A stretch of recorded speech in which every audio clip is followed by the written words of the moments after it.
You race for 35 years, you learn who deserves respect, and who never earned it. Richard Petty built a legacy no one will ever touch. 200 victories, 7 championships. A career that turned him into royalty before the crown ever sat on his head. But behind the sunglasses and the cowboy hat, there were drivers he could not stand.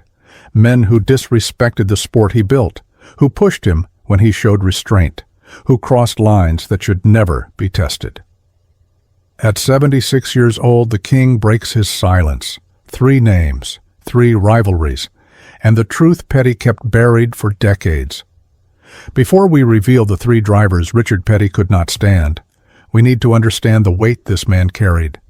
Because his story is not just about winning races. It is about building a sport from nothing and watching it grow into something he barely recognized by the end. Richard Petty was born on July 2, 1937, in Level Cross, North Carolina. Racing was not a choice in the Petty family. It was an expectation. His father, Lee Petty, was already dominating the early years of stock car racing. That meant Richard grew up surrounded by engines, grease, and the unspoken rule that average was never acceptable.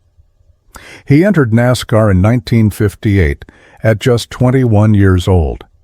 He was not some outsider trying to prove himself. He was a Petty, and that name came with pressure no rookie should ever carry. The garage watched him closely. Fans expected greatness immediately. His father demanded perfection.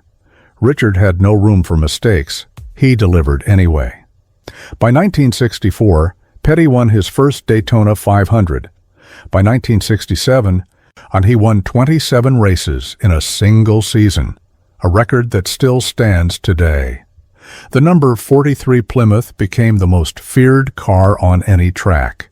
Fans started calling him the King long before it became official.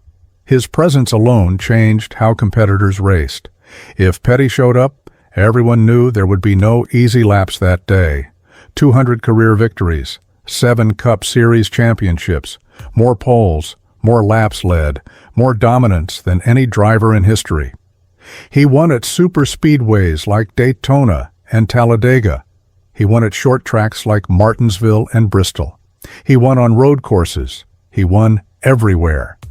And he did it with a consistency that seemed impossible. But a career like that does not come without enemies.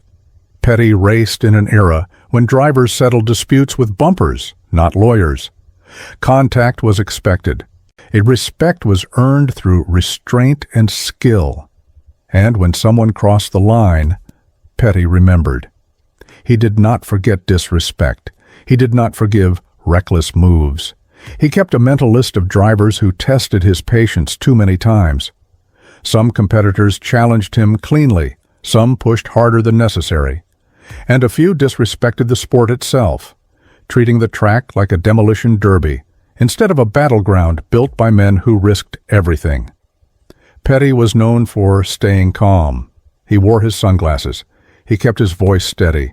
He rarely showed anger publicly, but the crews knew, the garage knew, and the drivers who crossed him knew. When Petty walked away without saying a word, that silence carried more weight than any confrontation ever could.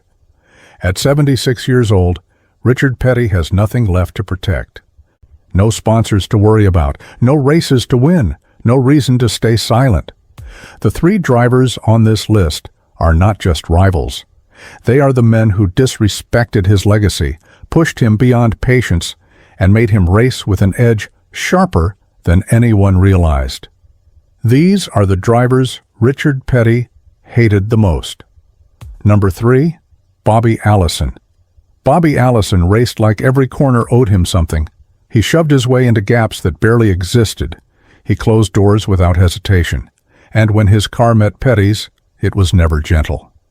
The garage remembers the way Petty walked back to his hauler after those exchanges. Shoulders stiff, eyes straight ahead, no interest in conversation. That was the look of a man who had tolerated enough. Allison did not respect boundaries the way Petty believed racing demanded. At Rockingham, or Allison pinched Petty on corner exit so tightly that the 43 scraped the outside wall, forcing Petty to catch the car before it snapped loose. Petty said nothing on the radio, but the silence told his crew everything. He did not forget moments like that. Then came Daytona, a long afternoon with repeated contact between the two, once on the backstretch where Allison clipped the 43's quarter panel. Another time entering Turn 3 when he slid across Petty's nose, forcing a lift that Petty hated to make. Each touch felt intentional. Each move felt like a challenge. And Petty never responded with words. He responded with the kind of cold stare that let the other man know exactly where he stood. Off the track, the tension was no better. Allison talked freely to reporters. Petty rarely did. That difference alone created friction. A Petty believed respect was shown through restraint and conduct. Allison believed respect was earned by pushing the man in front of you out of the way. Those philosophies were destined to collide. And they did again and again until Bobby Allison earned a permanent place on this list. Number 2, Cale Yarborough. If Bobby Allison tested Petty's patience, Cale Yarborough shattered it. Yarborough brought a level of aggression that felt unnecessary to Petty. He attacked corners, he muscled his way into positions, and he treated every battle like a personal statement. Petty saw all of it as reckless force. The sparks came early. Yarborough had a reputation for sending the message first and apologizing later, if at all.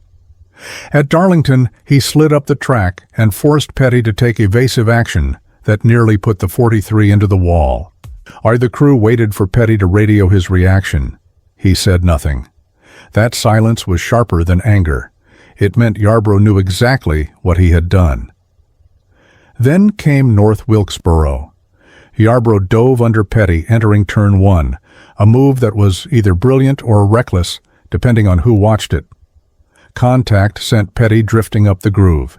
He saved the car, but the fury underneath the sunglasses was unmistakable. Petty walked back to the hauler with a jaw so tight, his team did not speak until he did. Yarborough ignored the unwritten code Petty lived by. And each time the 43 saw that bold yellow helmet in the mirror, Petty prepared for impact.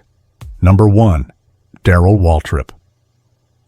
There was only one driver who truly got under Richard Petty's skin more than any other, Darrell Waltrip. Not because of a single wreck, not because of one specific race, but because Waltrip brought something Petty despised on a deeper level: noise, brashness, a mouth that never seemed to close, especially when cameras were around. When Waltrip showed up, he acted like the sport belonged to him. He talked big. He poked at veterans. He smiled at controversy. And he treated Petty as if the throne was already vacant. In an era when drivers still believed respect had to be earned slowly, Waltrip skipped the line. He announced he was the future and dared anyone to argue. Petty did not appreciate the challenge. On the track, Waltrip's style was just as abrasive. He pinched Petty in corners with an attitude that said he was not intimidated by the blue 43. At Bristol, he dove under Petty so sharply that the 43 had to snap the wheel to avoid contact. And the crew saw Petty's reaction when he climbed out of the car, a cold, steady stare toward Waltrip's pit box, the kind that said, this was no longer competition. This was personal space being invaded. Then came Martinsville. Lap after lap, Waltrip leaned on Petty's rear bumper, tapping him in the center of the corner as if trying to force a mistake. It was not rough driving for survival. It was a statement. Waltrip wanted Petty to feel him there, wanted him to know that the young star was not afraid of the man everyone else treated like royalty. Off the track, Waltrip's interviews poured gasoline on the rivalry. He called himself the new standard. He talked about rewriting the sport. He delivered lines that made Petty's fans furious, and Petty himself noticeably colder in public. Petty was never a man of many words, but Waltrip's behavior pushed him to the edge of silence. The king did not need to respond. His quiet dislike said everything.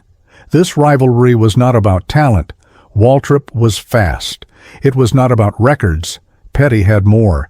It was about attitude, about a young driver who walked straight into a kingdom and declared it his. For Richard Petty, that crossed a line no one else dared to approach.